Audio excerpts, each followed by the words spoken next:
আমাদের একটাই দাবি, ইসকনকে নিষিদ্ধ ঘোষণা করতে হবে। কথা বলেন ঠিক কিনা? তাদেরকে আইনের আওতায় এনে দৃষ্টান্তমূলক শাস্তি সাধারণ জনগণের সামনে এমন ভাবে দেওয়া হোক, সামনে থেকে যেন কোনো সংখ্যালঘু মুসলমানের দিকে চোখ তুলে তাকাতে না পারে, মুসলমানের দিকে তাকাইলে যেন ডরা, এমন শাস্তি দিতে হবে। কথা বলেন ঠিক কিনা? অন্তর্বর্তীকালীন সরকার, আপনি যদি এই পদক্ষেপ না নেন, এরকম অন্তর্বর্তীকালীন সরকারের আমাদের দরকার নেই। কথা বলেন ঠিক কিনা? যে সরকার মুসলমান ৯৫ অধ্যুষিত মুসলমানের চাহিদা পূরণ করতে পারবে না, এমন পার্লামেন্ট মেম্বার, এমন উপদেষ্টা, এমন সরকার আমাদের দরকার নেই। আমরা নিজেদের সরকার কোন সুন্দর মতো বানাইনি। কথা বলেন ঠিক কিনা? আমরা আমাদের একটাই দাবি, সাইফুল ইসলাম আলী ভাইকে যারা নির্মম ভাবে হত্যা করে জবাই করেছে, অতি শীঘ্রই অনতিবিলম্বে তাকে ফাঁসির কাস্টে আইনের আওতায় এনে তাকে ফাঁসির কাস্টে ঝুলানো হবে। হত্যার বদলে কোনো মাপ নাই, হত্যার বদলে হত্যায় দিতে হবে। হত্যার বদলে কি দিতে হবে? হত্যায় দিতে হবে, কোনো মাপ চলবে না। আপনারা কি মাপ করবেন?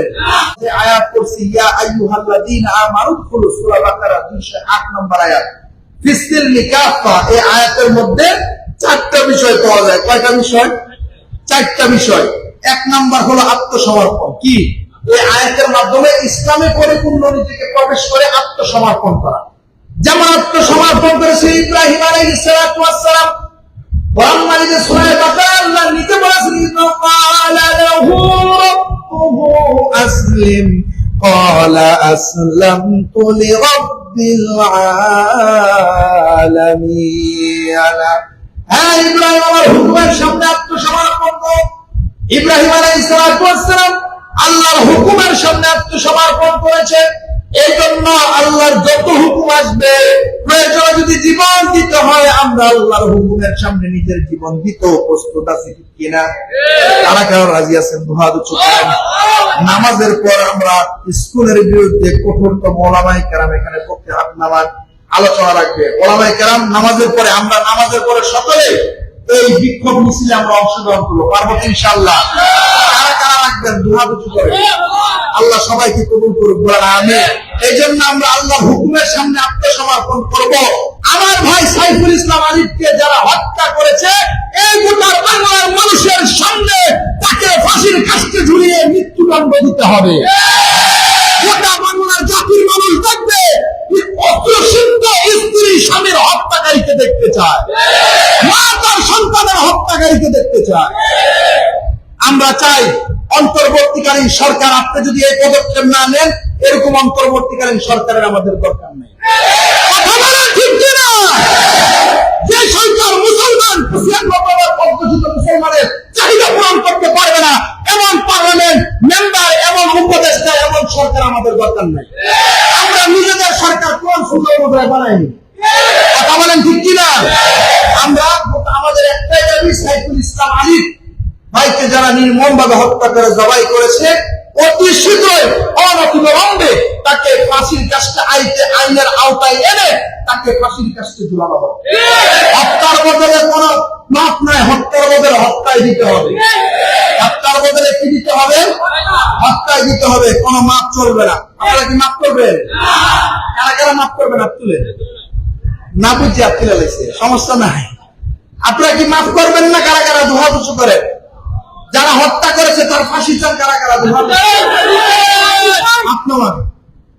আপনার। এই জন্য নামাজের পর ওলামায়ে কেরাম পুরা গাছা থানা সহকারে প্রত্যেকটা জায়গা থেকে, প্রত্যেকটা মসজিদ থেকে বিক্ষোভ মিছিল আসবে। আমরা চাই আমাদের এই বিক্ষোভ মিছিলে যাতে করে অনতিবিলম্বে সাইফুল ইসলাম আলিফকে যারা হত্যা করেছে তাদেরকে তাড়াতাড়ি ফাঁসির কাস্টে ঝুলানো হবে। তাদেরকে আইনের আওতায় এনে দৃষ্টান্তমূলক শাস্তি সাধারণ জনগণের সামনে এমন ভাবে দেওয়া হোক, সামনে থেকে যেন কোনো সংখ্যালঘু মুসলমানের দিকে চোখ তুলে তাকাতে না পারে, মুসলমানের দিকে তাকাইলে যেন ডরা, এমন শাস্তি দিতে হবে। কথা ঠিক কিনা? এই জন্য 1 নম্বর হলো আত্মসমর্পণ। সূরা বাকারা আয়াত নম্বর 208। 1 নম্বর কি? আত্মসমর্পণ আল্লাহর হুকুমের সামনে। 2 নম্বর হলো ইখলাস। 2 নম্বর কি? ইখলাস। 3 নম্বর হলো বিশুদ্ধ আকীদা। যেন তোর আকিদা জিলাপি পুরার আকিদার মধ্যে পড়েন না। জিলাপি দেখলে জিলাপি নিয়ে মারামারি করে জামা কাপড় ছিঁড়ালেন না। আকিদা ঠিক রাখেন, কথা কোন ঠিক কিনা? আকিদা বিশুদ্ধ আহলে সুন্নাত ওয়াল জামাতের আকিদা আমরা চলবো, পারবো তো ইনশাআল্লাহ। 4 নাম্বার হলো উত্তম চরিত্র। 4 নাম্বার কি? উত্তম চরিত্র। এই 4টি বিষয়ে এই আয়াতের তাফসিরে পাওয়া যায়, লম্বা কথা, কিন্তু মুখতাসার যে কথা বললাম যে এই গোটা বাংলাদেশে আমাদের একটাই দাবি, ইসকনকে নিষিদ্ধ ঘোষণা করতে হবে। কথা বলেন ঠিক কিনা?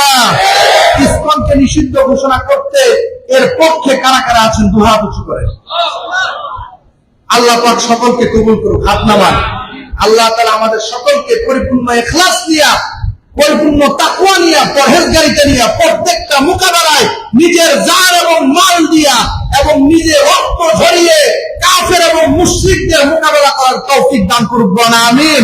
ওয়া আখিরু দাওয়ানা আলহামদুলিল্লাহি রাব্বিল আলামিন।